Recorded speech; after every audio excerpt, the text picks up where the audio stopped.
Medicine is something that gives you physiological power or mental power. It's something that extends your life, gives you health so you can run faster, feel better, and so forth.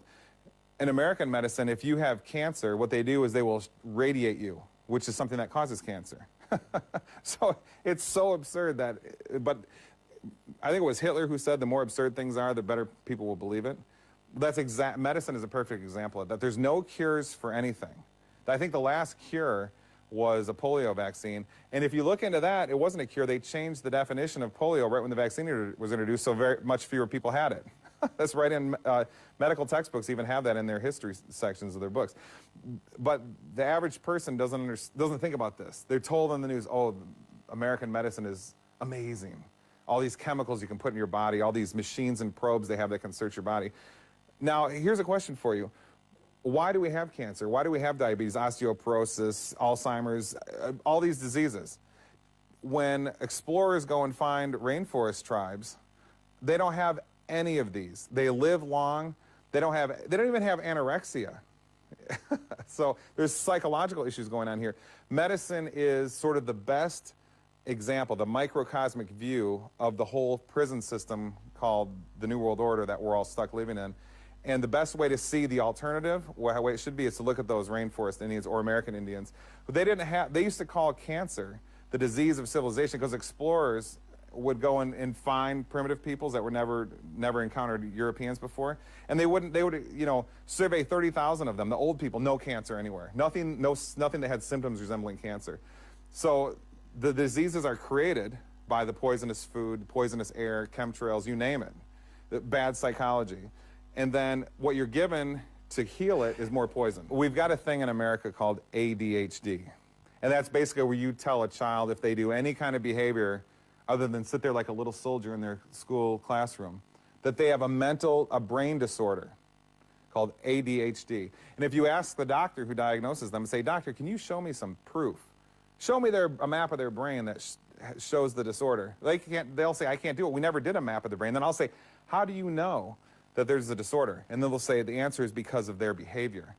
And I'll say, well, wait a minute, then we're talking about psychology, we're not talking about medicine. So you're just making a judgment on what you're supposed to fit into what is normal versus abnormal. What is normal is what is constructed for the corporatist superstate.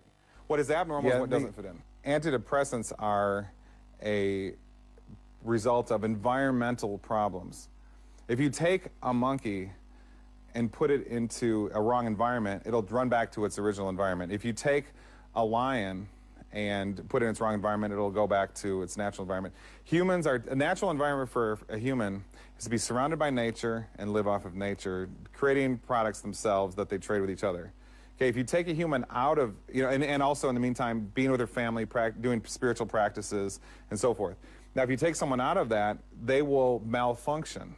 And the first thing to malfunction will be their consciousness. If you take a mother away from its young children, which is absolutely common in America, all over, the children are put in what's called daycare.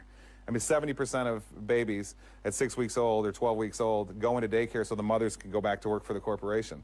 Now, a huge percentage of those mothers become severely depressed. Well, of course they do. Because what's more powerful than the instinct to love your child, which I have. I've got 3 children. So it's environmental problems which give rise to these issues. But no, see, that you can see. I can see if I take someone out of their environment and put them here, they get sad. If I put them back, they get happy. So it's scientific. I can see it.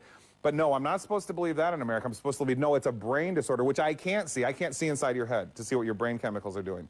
But I'm supposed to believe some doctor, very fancy, telling me it's a brain disorder, that's the cause of the problem. Medical students in America, as I cite in my book, are taught that if you consider nutrition a way to achieve health, that is erroneous information. What will give nutrition is being healed from certain drugs, which don't heal anyways. They just reduce symptoms at most. So the idea of nutrition in America, now the general public in America is somewhat concerned with nutrition. That's why the organic food industry, which really isn't organic, is on the rise in America. Now, on the other hand, though, the average person in America doesn't know anything. They're concerned with nutrition but don't know anything about it. And medical students are not, you can go through all of medical school without being taught a class on nutrition. But if I was to analyze the chemicals of my immune system, for example, it's made of all these vitamins and minerals. that when you go take vitamins or supplements, so you're feeding your immune system. That's why I can give a person I know vitamins and minerals, and they can go 2 years without getting any kind of sickness at all, because that's what your body needs. Your brain is made out of, 60% of it is made out of omega oil. All different parts of your neurons are made out of omega oil. Go ask a doctor in America, is omega oil important to take? I don't know. Or they'll say no or something like that, when it's because they're not studying the makeup of the physiology, only how you can alter it with chemicals. So actual medicine, which involves nutrition, doesn't have anything to do with medicine in America.